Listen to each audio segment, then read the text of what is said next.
Yeah, let's do it. Let's do it. And we're live. All right.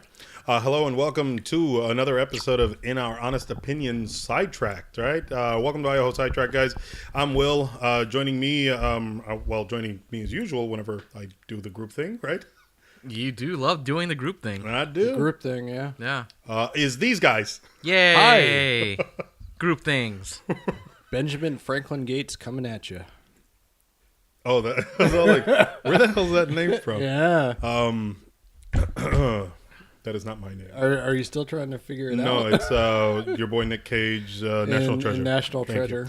I had to do the path in my mind. Yeah. So, anyways, hey guys, welcome to IOHO Sidetracked. I'm Will. Joining me as usual is Ted Theodore Logan. air guitar noise. Crap. Means I would be Bill if I want to continue this joke. Yeah, Bill's not as cool as Ted. No, Yeah. he's not. Yeah. All right, Bill S. Preston. Hey, and so that makes me Rufus. Yeah. Yes. Yeah. Oh, I'll take Rufus. Which means you're dead. Bitch. It's my one curse word. Hey guys, this is our review of Us. I know that you guys have been looking forward to this. We have been teasing it for quite a while over on IOHO, and so we're finally around the table here. Still prepping for season 2. Yes. of IOHO. As you can see, Yeah, see, look, and there's This a lot is of preparation. stuff going on. And there's that, and then there's this stuff. There's that thing. yeah, There's the There's shirts. these. We have Yeah. those. Shirts, That, yeah. that right there, preparation H. Is that what's here? Is that Yeah. your H is prepared? Yeah. Okay. All right. Yeah. So, That's it, yeah. I was supposed to read the synopsis for us, so that way the people know what it is. USA. It's a prequel to the TV show This Is Us. Yeah, definitely It's not going to be followed by them. Yeah. them over there. Yeah. Them. First you have us, then you have them, and then it's them and us get out, or us and them get out. Yeah. So the synopsis for this is All accompanied ties together. by her husband, son, and daughter, Adelaide Wilson returns to the beachfront home where she grew up as a child. Haunted by a traumatic experience from the past, Adelaide grows increasingly concerned that something bad is going to happen. Her worst fears soon become reality when 4 masked strangers descend upon the house, forcing the Wilsons into a fight for survival. When the masks come off, the family is horrified to learn that each attacker takes the appearance of one of them. Directed by Jordan Peele, this is his sophomore debut with following up Get Out, which was, 2 years ago now? Is that how long ago Get Out came out? 2017. Yeah. Yeah. Wow. That was multi-layered, got huge, a great reception, and won Oscar? It did win an Oscar, yes, for Best Original Screenplay. There we go.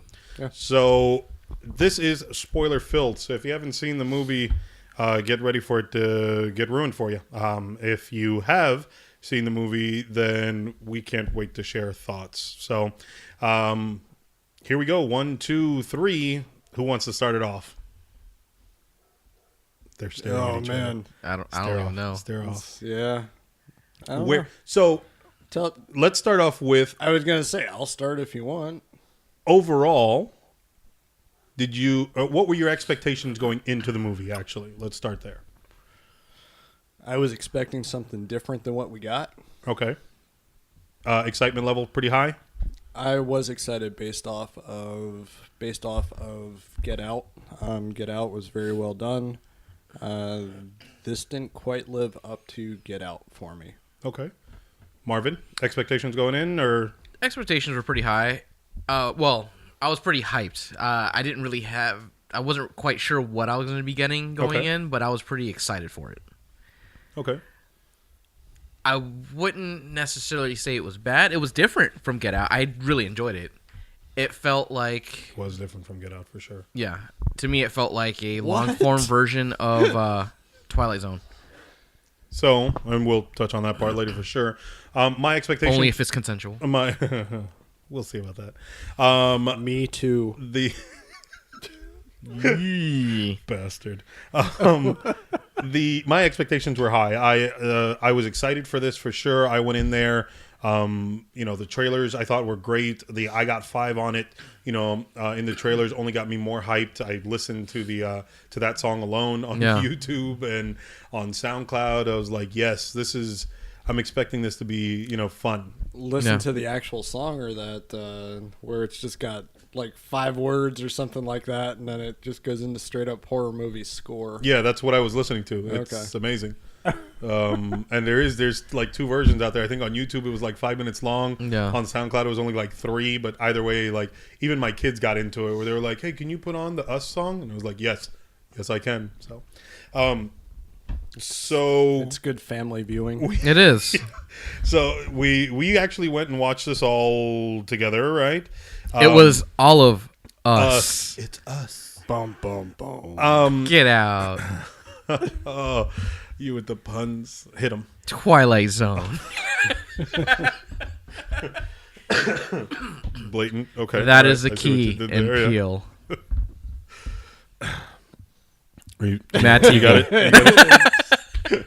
You got them all? That's right. I said Matt TV. They were on Mad TV. They were on it when I wasn't watching it. Yeah. Yeah, I stopped watching after a while. I thought this movie had a solid beginning. But by the end of the film, kind of seeing all the parts, I thought it ran too long. By the end of this, I think we all kind of gave it, a score. Mine definitely wasn't as high as I thought it was going to be. No. I saw the movie twice, and even watching it the second time, I didn't walk away with a better feeling about it, actually. But let's start off from the get-go, right? Movie starts off, families getting what was it? It gives you the text on the screen, right? Yeah. All the pipes Tunnels. and tunnels or Underground. whatever. No one really knows what they're all about. Yeah. And so like when I read that, I was all like, oh, okay, that's cool. That's a nice way to set up like this kind of like creepy factor. Let's touch upon the tapes at the beginning. On the shelf next to the TV when the commercial. Yeah. One of them was Chud, Yeah. Yeah. and I actually just watched Chud last night. Oh, did you? It was That's on funny. the Joe Bob Briggs thing on Shudder, Okay. the last drive-in. Oh, and okay. he was hosting that movie, so I was That's like, funny. you know what, I'm gonna watch it. Sure. Okay. I can see why that one is there. Gotcha. Because that involves like the tunnels through like New York, like underground, Oh, okay. and And that's where they were coming up out of? Pretty much, yeah. So they were homeless people that mutated into these chud creatures. Gotcha. And, And also, I believe his wife's father or grandfather had something to do with that movie. oh, really? Oh, that's funny. I didn't know that. I know that The Right Stuff was on the shelf, which is its second appearance like this year. It was also in the blockbuster scene for Captain Marvel. Yeah. The Right Stuff was one of the ones that was like right in your face. So I thought that was interesting. But there was the Man with Two Brains, and I don't know why that was up there. That the movie with Rosie Greer and what's his face? Steve Martin. Was it Steve Martin? Yeah, the Man with Two Brains. He's like a brain surgeon. Okay, no, I think a different one. I did see that and one. he falls in love with the Yep. brain that talks to him. That's funny. And that movie runs way too long too. I think I've seen that. So maybe that's why that's on the shelf. So like seriously though, so the movie was enjoyable, you know what I mean? And I watched a lot of interviews with Jordan Peele, and he was saying that like, everything was chosen like on purpose, right? Those movies are on that shelf for a reason. The Thriller shirt that the little girl wears was like, was picked specifically for a reason. Yeah. Yeah, he was dropping Easter eggs all over the place, and it's like cool, that's great, but like I don't know, man. I think everyone at this table, like, I think that when we watched this movie, we all knew what happened right at the beginning, right? The little girl comes back, yeah. like, she stops talking, and, it's this whole, like, I just want my daughter back. And Yeah. was I think everyone just kind of, like, knew, like... It was kind of easy to guess. It's one of those things that, I don't know, as original as what it is, Yeah. there's so many little references and copies of things that you may have seen in other movies. Yeah. That I don't know. It wasn't exactly what I wanted. It was good. It was well done. Yeah. I enjoyed the movie. Yeah. But it The movie doesn't- was well acted. I didn't feel like... I actually really like the dad. Yeah. M'Baku? Winston Duke? Winston Duke, yeah. Yeah, I He was good. actually really enjoyed him. He did good. I enjoyed the fact that they, as they were like, kind of going back and forth with all the killings, right? The family comes out of the tunnels and everything. Yeah. I did like how they kind of just accepted this is what's going on, right? And they didn't do that typical like, oh, well, I'm going to run and trip. You know what I mean? No. Yeah. The daughter at some point, she's all like, screw it. She grabs the golf club and, kills the girl. The family at the beach, like how quickly they got like killed off. I like the fact that there was like no time wasted there. It was just all like, I don't want to go outside. I'm comfortable here. It doesn't make sense, which I feel like was speaking to even the audience in some way where like this is the part in horror movies where, I actually got the feeling that was a little bit of a reference to Night of the Living Dead. Oh, really? I mean, it's no mistake that there's actually some, racial overtones to Night of the Living Dead. It's been documented and stuff. Yeah. The white family does not trust the black guy, basically. Gotcha. And the one guy, he says, "Oh, we should go in the basement." Him and his family, they should go in the basement. That's the safest spot. Mm-hmm. No, Ben, the black guy, he goes and they're like, "No, we should go to the attic, go upstairs. That's the safest spot." So that's a conflict there. Yeah. But the fact that they weren't leaving, and we have here the family, they make the right decision, and in what they do, they made the wrong decision. So it kind of made me feel like it was a little bit of a reference to that. And I mean, maybe I'm reaching, but that was the feeling I got from that. Yeah, I don't think I think he purposely put like a lot of that stuff in here. If it wasn't some sort of social commentary, because he was kind of referencing the fact that like the tethered, right, is an allegory for like America. Yeah. Where it's like, who are you? We're Americans. We're Americans. Yeah. But that was actually good. He said that it's the idea, right, that in a room like full of like dummies, like the loudest voice, you know what I mean, is what gets followed or whatever. And that was the idea that Red is what she was called, right? Was the only one that could speak or whatever. And so there she was, like, having everyone follow her, right? Which is, I think he was trying to say, like, our president, right? Yeah. That essentially everyone just follows the loudest voice. But I will say with that, he toned it down from Get Out. Like, it didn't... A lot. It wasn't as heavy-handed. Yeah, it didn't bash you over the head with it, Yeah. but it was still there. Yeah. I agree. So. And all that other stuff aside, I think as a film, right, it was entertaining. The family was, I thought smart overall. I mean, some made mistakes at some point, but that's bound to happen. I enjoyed, kind of like the roller coaster ride as you go throughout. It was, granted, I feel like it was a little bit of not a stretch, but unnecessary. But showing the hands across America, like when they're all the tethered are actually holding hands. Like it was great creepy imagery. You know what I mean? Like I don't really think it added much anything else to the film.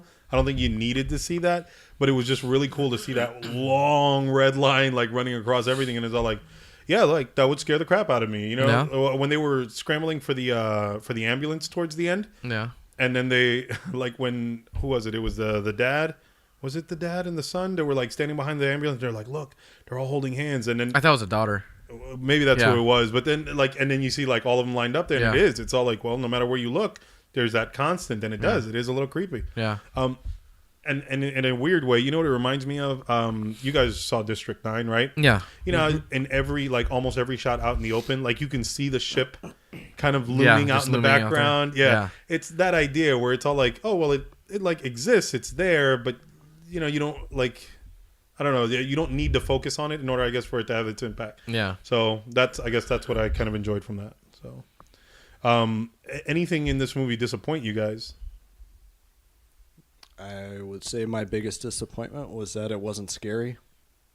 Yeah, it really wasn't scary. I mean, it was more of a psychological type deal, but it wasn't really scary. More of a psychological thriller type of thing, which I'm not a fan of home invasion movies, which is one of the things that like the first Purge movie. The Purge one? Yeah, that's exactly what I was going to say. I don't enjoy that because it's, I don't know, it's torture for torture's sake, and then we didn't get that here, thankfully. But it was still a home invasion. I would say it was film at its heart. The picture it painted in the trailer is different from what the final product was, most definitely. Yeah, I can agree with that. Yeah. I mean, I was expecting more of a supernatural kind of reasoning behind everything. And so I was expecting something bigger, right? He kept saying, and here's maybe where I screwed up, right? But early on, during interviews, like Jordan Peele said that, like, yo, like this is a, this is a movie about how like the doppelgangers, like we are, are the worst, versions of ourselves or whatever. Like that's ultimately what it is. We are our own worst enemy.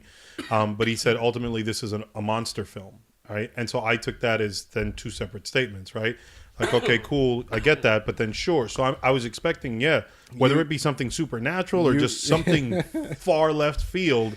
You were expecting Jordan Peele's Cloverfield? Yeah, like I would have been upset if they did that. Like I would have been so upset. More like really? 10 Cloverfield Lane, right?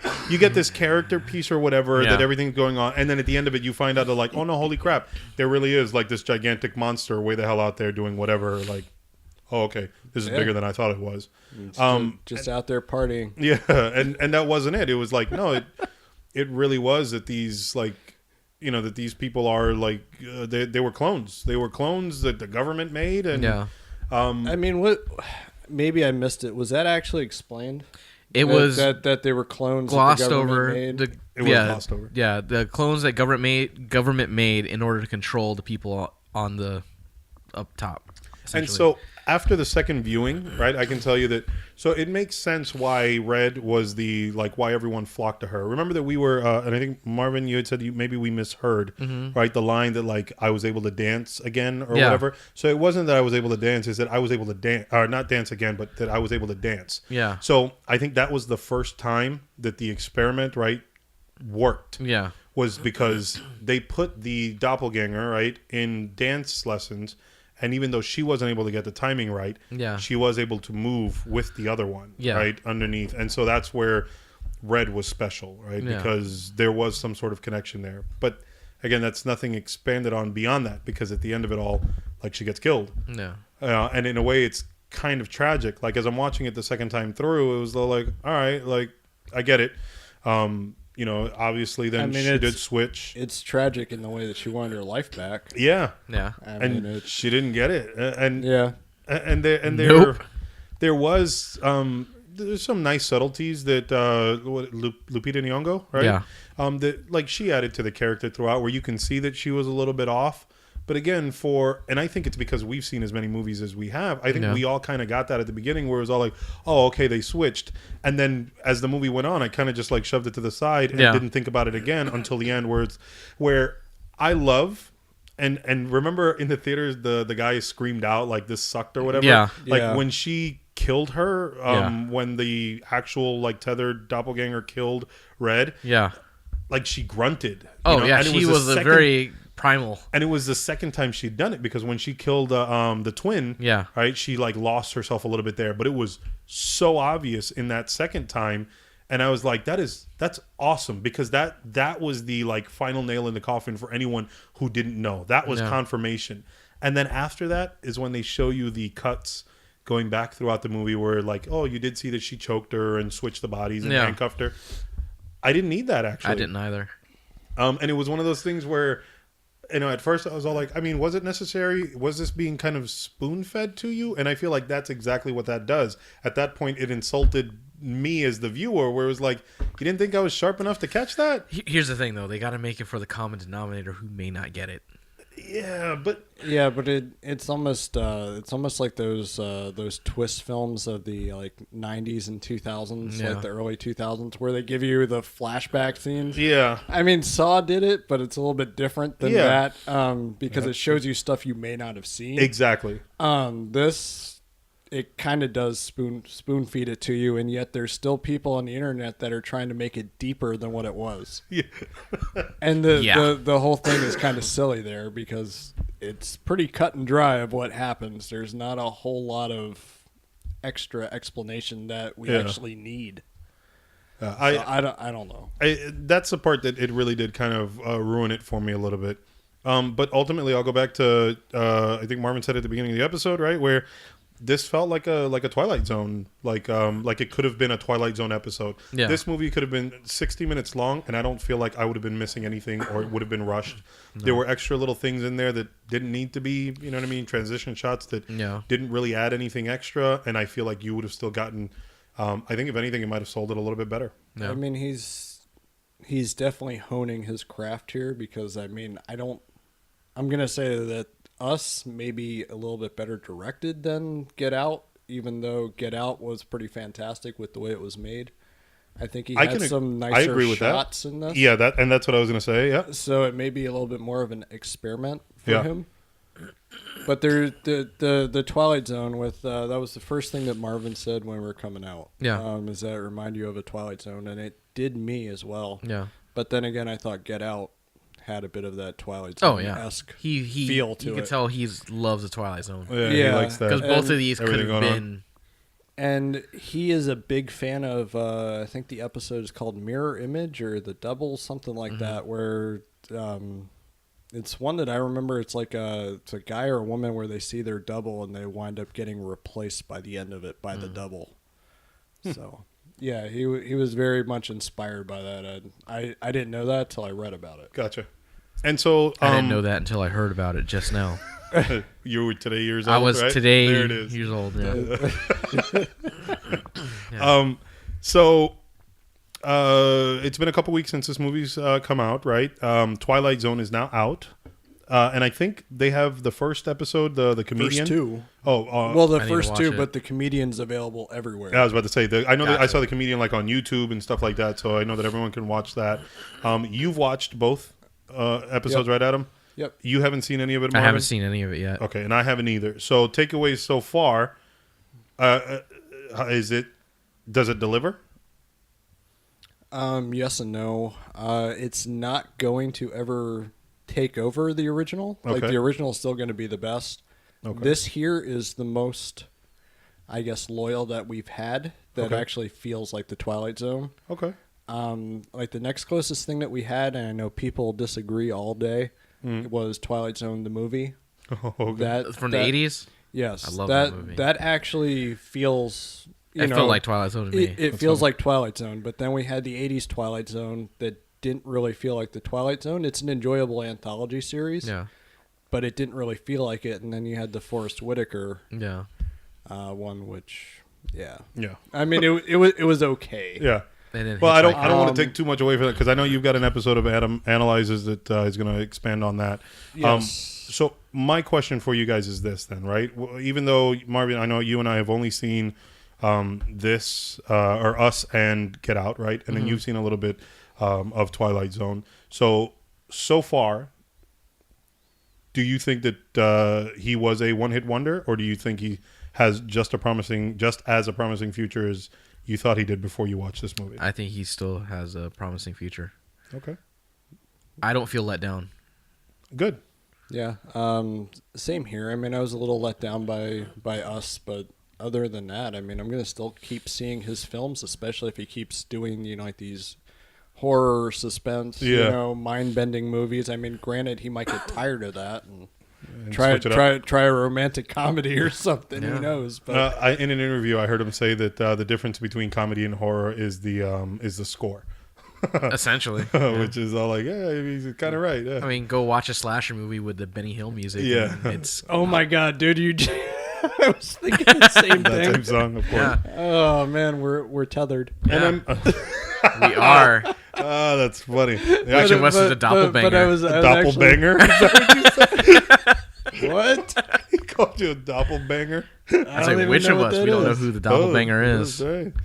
Oh, that's hilarious. Yeah. Anyways, I'm inclined to agree though. Even though I did feel a little let down here, I think he has kind of softened or not softened, but kind of sharpened his direction some. Sharpen the saw.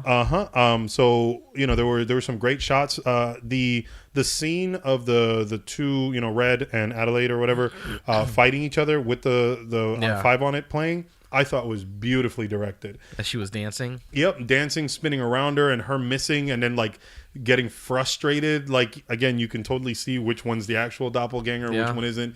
And I loved the whole way it was shot. From the moment it started, I just had this grin on my face. I was like, yes, this is very well done. We all gave scores to it when we had walked out of the theater. Adam, you said 6.5. Yep. Marvin, you said an 8. Yeah, and I was at a 7. So now that you've had some time to process, are you still on your scores, or what number you got for him now? I'm probably at a 7.5. Okay. It's 7.5 to 8 is where I'm at. Yeah, I'm staying with mine, but it's probably closer to that 6. That 6.5. That 6.5. But so it was. Go ahead. It wasn't bad. It was just a little bit of a letdown. Yeah. That's all. I agree. I actually, for a split second, I thought, like, you know what? I think my score was going to drop to maybe a 6.5, but I'm staying at a 7. It wasn't a bad movie. It was well directed. I enjoyed it. Yeah. You know what I mean? Like, I mean, from the beginning, there's some good laughs in there too. So totally recommend it. So I'm sticking at a 7. So. I think with that across the board, it's safe to say that we recommend that for those of you who haven't seen it and stuck through this whole episode, go watch it.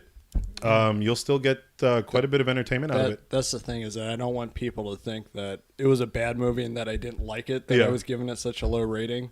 I mean, if you haven't seen it, definitely watch it. Exactly. So we give it a solid 4 golden scissors out of 5. That's all of us stabbing. Yeah, let's do that. 4 golden scissors, right? Yeah. That's just enough for 2 scissors to pair up. Exactly. Yeah. 4 golden scissors. Yeah. All right, 4 out of 5 golden scissors. Is that our new rating system? I mean, it's whatever we need it to be. Gotcha. There are golden scissors in this movie, so hey, we'll go with it. All right, 4 golden scissors. I think it's gonna, cut off those 2 thumbs up. Oh, I see what you did there. Yeah. Rest in peace, Roger Ebert. That was And actually a Harold very Ramis. sad story. I don't know if you guys watched the documentary. I have not, No. actually. Yeah, there was a movie about like everything you went through. It was super Really? sad. Ooh. Yeah. Well, we'll touch on that after. On that bright note. Yeah, exactly. Hey, guys, thanks for listening to our Us review. Let us know what you thought in the comments. Hit us up on our website, inouronestopinion.com, because that's up and running. Keep an eye out and an ear out for season 2 of In Our Honest Opinion. The sequel. Yeah. Yeah, there's a lot of fun stuff there. So I'm Will. Remember, guys, you can follow me on Twitter at KryptonsWill. You find me, Ted Theodore Logan, Oh, my God. at The Artful Gent. Say it. Yeah, Say sure. Why not? Bill S. Preston. You can find him on Twitter at Adam_FBTM. And Wild Stallions Rules. Yeah, Yes. Wild Stallion. Yeah. And as always, you Excellent. can find us on Twitter and Instagram at IOHO_podcast. We'll talk to you guys later. See ya. Most triumphant. Doppelbangers. Party time.